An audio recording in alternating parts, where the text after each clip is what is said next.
मुझे इंजेक्शन से सबसे ज़्यादा डर लगता है और अगर जब भी मुझे इंजेक्शन लगने वाला हो तो मुझे एक रात पहले बिल्कुल नींद नहीं आती, इस फोबिया से ही कल मुझे इंजेक्शन लगने वाला है। जब मैं इंडिया में थी तो फवास की वैक्सीनेशन लगवाने के बाद मुझे काफ़ी चैलेंज का सामना करना पड़ा, नेक्स्ट डे फीवर आना, स्वेलिंग एंड ऑल। बट अल्हम्दुलिल्लाह दुबई में ये सब चीज़ों से बिल्कुल भी हमें नहीं गुजरना पड़ता। तो मैं आपको शेयर करूँगी कि यहाँ का एक्सपीरियंस कितना स्मूथ है। ये है फवास और यमुना का वैक्सीनेशन कार्ड। तो जिस दिन हमें वैक्सीन लगवानी होती है उसके एक दिन पहले हमको ये कार्ड क्लिनिक में शेयर करना होता है और इंश्योरेंस कंपनी से अप्रूवल लेकर आपको क्लिनिक अपॉइंटमेंट दे देती है और आप अपॉइंटमेंट वाले दिन आप जाके अपना वैक्सीन लगवा सकते हैं। तो आज है फवाज का और यमुना का वैक्सीनेशन डे। तो मैं उनको लेकर आई हूँ मेरे घर के पास वाली क्लिनिक में। इन्फ्लुएंजा वैक्सीन हर साल ज़रूरी होती है, स्पेशली स्मॉल किड्स के लिए। दुबई में गवर्नमेंट गाइडलाइंस के मुताबिक बच्चों का वैक्सीनेशन स्केड्यूल बहुत ऑर्गेनाइज होता है। हर वैक्सीन का सिस्टमाइज्ड अप्रूवल होता है और हेल्थ रिकॉर्ड डिजिटल। ऑनेस्टली बहुत ही सिस्टमेटिक है। ये ज़रूरी नहीं है कि सारी वैक्सीन्स कवर्ड हों। एंड नॉट ओनली दैट, बच्चों के ओरिजिनल वैक्सीनेशन कार्ड स्कूल में भी सबमिट होते हैं। तो जो उनकी वैक्सीन पेंडिंग होती है तो वैक्सीनेशन प्रोग्राम के अंडर उन बच्चों को वैक्सीनेट कर देते हैं आपके पेरेंट अप्रूवल के साथ। पेरेंट्स के लिए सबसे बड़ा सुकून यही होता है कि मेरे बच्चों की हेल्थ सेफ हैंड्स में हो। अंदर आते ही एनवायरनमेंट इतना फ्रेंडली है कि बच्चे भूल ही जाते हैं कि वो क्लिनिक आए हैं। मैं रजिस्ट्रेशन में बिजी थी और यमुना और फवाज प्ले एरिया चले गए। प्ले एरिया बिल्कुल काउंटर के साइड में ही था। यहाँ पर इन्होंने बहुत एंजॉय किया। बॉल पिट थी, एक दूसरे के साथ खूब खेल रहे थे ये लोग। रजिस्ट्रेशन करने के बाद हमें बच्चों का वाइटल चेकअप कराना होता है जिसमें उनकी हाइट, उनकी वेट, उनका बीपी, वो ये सब चेक करते हैं। उनको फीवर तो नहीं है। अब बस फवाज का नंबर आ ही गया था। फवाज नर्स के साथ जा रहे हैं अंदर अपने वाइटल चेकअप्स के लिए। यहाँ पर फवाज का हाइट, वेट और टेम्परेचर चेक हुआ और उनका बीपी मॉनिटर किया गया। अल्हम्दुलिल्लाह everything was normal. Vital checkups के बाद नर्स ने फवाज को वैक्सीन दे दी और उसके बाद हमें डॉक्टर से कंसल्ट करना होता है। It was just a part of routine.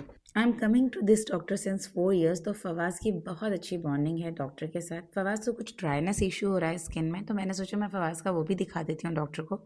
So doctor is just examining his skin condition. Winters आते ही बस फवाज को स्किन में स्मॉल स्मॉल रैशेज होने लगते हैं जो नॉर्मल है। डॉक्टर ने कहा कि वो आप मॉइस्चराइज़र अप्लाई करें तो वो ठीक हो जाता है, लेकिन फिर भी डर्मैट को एक बार कंसल्ट कर लें। अच्छा, अगर आपके साथ भी ऐसा कोई एक्सपीरियंस होता है विंटर्स में, स्पेसिफिक कंडीशन आपकी स्किन के साथ होती है अदर देन ड्राइनेस, तो मुझे प्लीज़ कमेंट सेक्शन में बताइएगा आप कौन सा मॉइस्चराइज़र यूज़ करते हैं। मैं सेटाफिल या फिर सेबामेड यूज़ करती हूँ। इसके रिजल्ट्स काफ़ी अच्छे हैं, लेकिन मैं थोड़ा और बजट फ्रेंडली देख रही हूँ क्योंकि ये इतनी ज़्यादा क्वांटिटी में अप्लाई करना होता है और इतना एक्सपेंसिव आता है। तो अगर इससे भी कोई अच्छा and with in the budget हो तो प्लीज़ मुझे कमेंट में ज़रूर शेयर करिएगा। इस सब डिस्कशन के दौरान मैं फवाज और यमुना को भी देख रही थी कि किस तरह यमुना और फवाज डॉक्टर केबिन में एंजॉय करें। और ये पीडियाट्रिक केबिन हमेशा इतना अट्रैक्टिव होता है कि बच्चों का यहाँ से जाने का दिल ही नहीं होता। यमुना को तो ऐसा लग रहा था वो किसी रेस्टोरेंट में बैठी है। She was not ready to leave the cabin. काफ़ी रिक्वेस्ट करने के बाद भी Yamuna was not ready to leave, so मुझे जाना ही पड़ा। और फिर लास्ट में वो जब मुझे जाता हुआ देखी तब वो उठ कर आई। कंसल्टेशन के बाद अब बारी आती है मेडिसिन की। तो वैक्सीनेशन के बाद आपको कोई मेडिसिन नहीं लेनी होती है। यूजुअली वो लोग बोलते हैं आप अपने पास पैरासीटामॉल है तो ठीक है, अदरवाइज़ वो प्रिस्क्राइब कर देते हैं जिसके चार्जेस हमें देने पड़ते हैं। बट क्योंकि मेरे पास पैरासीटामॉल थी और इन केस ऑफ फीवर आपको देना होता है। बट अल्हम्दुलिल्लाह अब तक का मेरा एक्सपीरियंस ऐसा रहा है कि वैक्सीन के बाद ना ही स्वेलिंग हुई और ना ही कभी फीवर आया। अब डॉक्टर ने फ्लेकी स्किन के लिए फवाज को एक ट्यूब दिया था, तो मुझे बस वही कलेक्ट करना था। तो बस क्लिनिक के नीचे ही फार्मेसी है। क्लिनिक में थोड़ा सा क्राउड था तो मैंने उनसे कहा कि ठीक है, आप मेरी मेडिसिन मुझे मेरे घर पे डिलीवर कर दीजिए। एड्रेस और कॉन्टैक्ट डिटेल्स देकर हम वहाँ से निकल गए। इस वक्त शाम के 5 बजे और वेदर बहुत ही प्लेजेंट है। विंडी है और धूप बिल्कुल भी नहीं है, बिल्कुल भी गर्मी नहीं है। यहाँ से ग्रोसरी करनी थी तो अब हम आ गए हैं ग्रोसरी स्टोर। और आजकल हेलोवीन आने वाला है तो बस हर जगह हेलोवीन का ही क्रेज़ छाया हुआ था। इनफैक्ट हेलोवीन जाने के बाद भी हेलोवीन के आइटम्स शॉप में रखे हुए थे। फवाज वही सब ट्राई कर रहे थे। मुझे अब तक समझ नहीं आई हेलोवीन सेलिब्रेशन का रीज़न क्या है, क्यों किया जाता है। मुझे ये सबसे ज़्यादा यूजलेस फेस्टिवल लगता है। I don't know, there are many ways to celebrate things, but पता नहीं लोग भूत बनकर एक दूसरे को डरा कर किस तरीके का सेलिब्रेशन करते हैं। मुझे बिल्कुल समझ नहीं आती ये चीज़। और ये हमारा कल्चर भी नहीं है, इंडियन कल्चर भी नहीं है और ना ही इस्लामिक कल्चर है। As a parent it's our responsibility to tell them how to celebrate your happiness and where to find the right happiness. हर चीज़ में खुश हो जाना, कुछ भी नॉनसेंस इलॉजिकल करने से is just a waste of time and money. तो आई थिंक एक सही एज में हमें बच्चों को समझा देना चाहिए कि ज़िंदगी का सही तरीका क्या है और हमारा मकसद क्या है जीने का। ग्रोसरी करने के बाद हम निकल पड़े हैं घर की तरफ। घर काफ़ी नज़दीक है यहाँ से, तो हम बस वॉक करके जाएंगे। Within 5 minutes we reached our home. हर बार की तरह इस बार यमुना ने चॉकलेट नहीं मांगी। पता नहीं वो ब्रिंजल क्यों लेकर आई है, वो उसको इतना टेम्पटिंग क्यों लगा। एनीवेज घर आके यमुना ने मुझसे ज़िद की कि इसे कट कर दीजिए। मैंने कट करके दिया तो शी डिडंट लाइक इट, और बस टेस्ट करके she asked me to throw it out. घर आके हम काफ़ी थक गए थे क्योंकि हम लोग सुबह के निकले हुए थे। पहले मेरे डेंटल चेकअप्स में, फिर उसके बाद फवास की वैक्सीनेशन, और उसके बाद घर आने के बाद मैंने सिर्फ बच्चों को हल्का फुल्का सा स्नैक्स बना के दिया और मैं रेस्ट करने लगी। आज वीकेंड है तो आज हमारा बाहर डिनर करने का प्लान था, और आज रात को ही दानिश को इंडिया जाना है, तो थोड़ी बहुत दानिश की शॉपिंग पेंडिंग थी, तो हमने सोचा पास के ही मॉल में जाकर हम डिनर भी कर लेंगे और जो बाकी उनकी शॉपिंग है वो भी कर लेंगे। तो हम घर के पास के ही मॉल में जा रहे हैं और वक्त बहुत कम था, दानिश को निकलना था, तो जल्दी जल्दी अपनी शॉपिंग करने लगे और हम लोग तब तक सामने वाले रेस्टोरेंट में बैठकर मेन्यू देखकर कुछ ऑर्डर करने लगे। दानिश की फ़्लाइट और हमें जल्दी ही निकलना है यहाँ से, और वीकेंड में तो मॉल काफ़ी बिजी होते हैं। रेस्टोरेंट में ऑर्डर करने के बाद भी 30 मिनट्स तक हमें वेट करना पड़ता है, तो मैंने बस जल्दी से ऑर्डर प्लेस किया और अपने खाने का इंतज़ार करने लगे। ये फैमिली टाइम भी कितना प्रेशियस होता है ना। आप दिन भर की थकान भूल जाते हैं जब अपनी फैमिली में अपने बच्चों के साथ, अपने हस्बैंड के साथ या अपने भाई बहनों के साथ बैठते हैं। तो सही कहा है ना किसी ने, गुजरा हुआ वक्त कभी वापस नहीं आता। तो जो वक्त आपने अपनी फैमिली के साथ गुजार लिया, अपने पेरेंट्स के साथ गुजार लिया है, वो प्रेशियस वक्त है। उसको कोई चाह कर भी नहीं लौटा सकता और ना ही आपसे छीन सकता है। तो इन लम्हों को खुल कर जियो और हर लम्हे को एंजॉय करो, जैसे पता नहीं ये वक्त दोबारा वापस आएगा या नहीं आएगा। अल्हम्दुलिल्लाह खाना बहुत अच्छा था, हमने बहुत एंजॉय किया डिनर, और डिनर के बाद डेज़र्ट, और डेज़र्ट के बाद अब हमें बस जल्दी जल्दी वाइंड अप करके यहाँ से निकलना था क्योंकि दानिश की फ़्लाइट का वक्त हो गया था और एयरपोर्ट भी काफ़ी दूर है। इस बार दानिश ने अपनी फ़्लाइट शारजा एयरपोर्ट से बुक की है। ऑलमोस्ट हमको जाने में 60 मिनट्स लग जाएंगे। तो डिनर करने के बाद हम बस घर के लिए निकल पड़े, और घर आते ही हम सारी पैकिंग करके गए थे। हम भाई का इंतज़ार कर रहे थे। भाई जैसी मीटिंग से फ्री होते तो हम सब एयरपोर्ट के लिए निकलने वाले थे। भाई जाएंगे एयरपोर्ट ड्रॉप करने के लिए, तो बस एक आउटिंग सी हो जाती है बच्चों की जब भी किसी को एयरपोर्ट ड्रॉप करना हो, क्योंकि एयरपोर्ट 60 मिनट्स का है और साथ में एक लॉन्ग ड्राइव हो जाती है।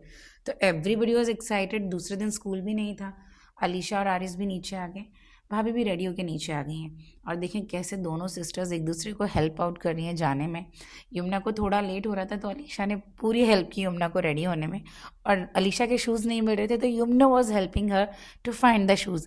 जाते जाते दिन भर चाहे कितना भी झगड़ा हो, लेकिन जैसे ही देखते हैं एक दूसरे को नीड है एक दूसरे की, they are always ready to help each other. माशाल्लाह, I love such kind of bonds. अब जब भी प्रॉब्लम में हो एटलीस्ट तब हम भूल जाए हमारा झगड़ा। And the best part of this moment is Alisha is not wearing her own shoes. जब उसको उसके शूज़ नहीं मिले तो यमुना ने उसको फवाज के शूज़ ला के दिए कि आप भाई के शूज़ पहन लो। तो this time Alisha is wearing Fawaz shoes, and I find this moment so cute. जब उसने देखा कि Alisha is in problem, so she help her in any way. भाई जैसे ही पहुंचे, भाई ऊपर नहीं गए। ऑफिस से आते ही भाई ने बोला चलो सब नीचे आ जाओ और and will go directly to the airport. हम नीचे आके जल्दी जल्दी हमने अपना लगेज कार में रखा और हम निकल गए एयरपोर्ट की तरफ। Family time is always healing. Ariz, Alisha, Yamuna, Fawaz, सबके मूड बहुत अच्छा था। ऐसे लम्हे हम सबको एक दूसरे के करीब कर देते हैं। एक शाम, एक डिनर और इतनी सारी यादें। और इस वक्त यमुना को तो पता भी नहीं है वो डैडी को ड्रॉप करने जा रही है। अलीशा और यमुना सोच रहे हैं कि वो भी साथ में जा रहे हैं। कभी कभी लगता है ये बचपन के पल कितनी जल्दी निकल जाते हैं। हम पेरेंट्स बिजी रहते हैं, लेकिन ये छोटी सी मुस्कुराहट, ये रैंडम बातें, यही तो ज़िंदगी की असली सुकून होती हैं। और इस लॉन्ग ड्राइव में पूरे रास्ते बच्चों की नोक झोंक और हम लोगों के जोक्स। आरिज़ और फवाज को बहुत नींद आ रही थी क्योंकि उन लोगों का सुबह स्कूल था और आज फ्राइडे नाइट है, तो दोनों ही बच्चे स्लीपी हैं। लेकिन यमुना और अलीशा बिल्कुल एक्टिव, माशाल्लाह वो तो पूरे ग्रुप की जान है। इन दोनों को देख के तो we feel alive. Sharjah airport Dubai से 60 मिनट्स के डिस्टेंस पे है, तो जब भी हम शारजा एयरपोर्ट जाते हैं तो हम लोग की 1 आध घंटे की जर्नी हो ही जाती है। बातों बातों में कब एयरपोर्ट आ गया पता ही नहीं चला। लेकिन एयरपोर्ट के बाहर काफ़ी ज़्यादा भीड़ थी। It was a huge traffic. Alisha और यमुना को देख के मुझे अपना बचपन याद आ जाता है। मेरी कज़न्स के साथ माशाल्लाह बहुत स्ट्रॉन्ग बॉन्ड है। मैं आज भी उनसे ऑलमोस्ट डेली बात करती हूँ। शायद ही कोई ऐसा दिन होता हो जब मैं उन्हें फ़ोन ना करती हूँ या उनका कॉल ना आता हो। लेकिन हम साथ बहुत कम रहे। हम हमेशा समर वेकेशंस में ही मिलते थे। या तो वो लोग हमारे घर आ जाते थे या हम उनके घर चले जाते थे। लेकिन जब भी वो जाते थे ऐसा लगता था घर का कोई कोना। जब भी वो वापस जाते मैं उनको ज़रूर स्टेशन ड्रॉप करने जाती। वो ट्रेन का आना और उनका लास्ट हग और वो सलाम बिल्कुल मायूस कर देता था, लेकिन अगले साल फिर मिलने का एक्साइटमेंट। माशाल्लाह बड़ी ही प्यारी यादें हैं हमारी। मुझे याद नहीं कि मेरी कभी भी अपनी कज़न्स के साथ कोई अनबन हुई हो। आज इतने सालों बाद भी जब मैं सोचती हूँ कि मुझे उनसे मिलने जाना है तो एक एक्साइटमेंट सी आ जाती है मेरे अंदर। मुझे बहुत खुशी होती है जब भी मैं अपनी कज़न्स से मिलती हूँ तो। अब तो माशाल्लाह हमारे बच्चों के भी उतने ही प्यारे बॉन्ड्स हैं और मैं दुआ करती हूँ अल्लाह हमेशा हमारे रिश्तों को इसी तरह मजबूत बनाए रखे और हर नज़र बद से हिफाजत रखे। डिपार्चर के लिए काफ़ी लंबी लाइन थी, लेकिन अल्हम्दुलिल्लाह I must appreciate the Dubai police control over here. With in a minute they have control the entire traffic. इतनी लॉन्ग ट्रैफिक क्यू से हम कब डिपार्चर डोर पर आ गए हमें पता ही नहीं चला। कार साइड में पार्क करके जल्दी से भाई और दानिश ने अपना लगेज नीचे उतारा और दानिश बच्चों से मिलने लगे। यमुना को अब समझ में आ रहा था कि वो डैडी के साथ नहीं जा रही है। अलीशा भी काफ़ी इमोशनल हो गई।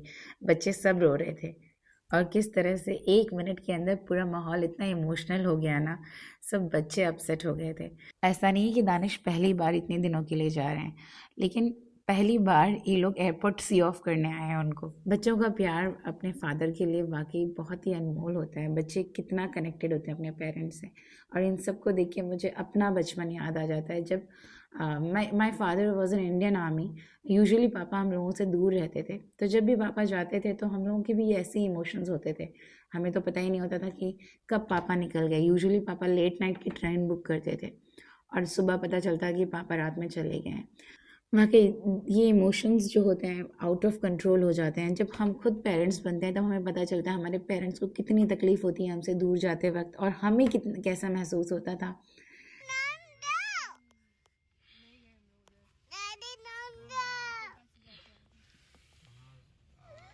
Look, daddy is there. जब तक दानिश यमुना को नज़र आए तब तक यमुना रो रही थी, और उनके जाने के बाद थोड़ी देर में मैंने बच्चों को काम डाउन किया। बच्चे नॉर्मल हो गए। Parenthood is all about small victories and big emotions. So true. जिसने भी कही है बहुत खूब कही है ये बात। आप अपने बच्चों की खुशियों में खुश होते हैं और जब वो अपसेट होते हैं तो आप भी अपसेट हो जाते हैं। तो बीइंग अ पेरेंट उनको कैसा महसूस होता होगा जब वो हमें छोड़कर जाते होंगे। तो जब हम पेरेंट्स बनते हैं हम बहुत कुछ सीखते हैं, अपने पेरेंट्स की लाइफ को समझते हैं। पेरेंट्स कितनी कुर्बानियाँ देते हैं हम लोग को बेस्ट देने के लिए। हमें हमेशा इस चीज़ का ध्यान रखना चाहिए, and we should be grateful for them. Now it's time for हदीस। बिस्मिल्लाहिर्रहमानिर्रहीम। तुम में से हर शख्स जिम्मेदार है और उससे उसकी ज़िम्मेदारी के बारे में पूछा जाएगा। सही बुखारी और सही मुस्लिम की हदीस है। और हमारे बच्चे और हमारे पेरेंट्स हमारी ज़िम्मेदारियाँ हैं और हमें अपनी ज़िम्मेदारी बाखूबी निभानी चाहिए।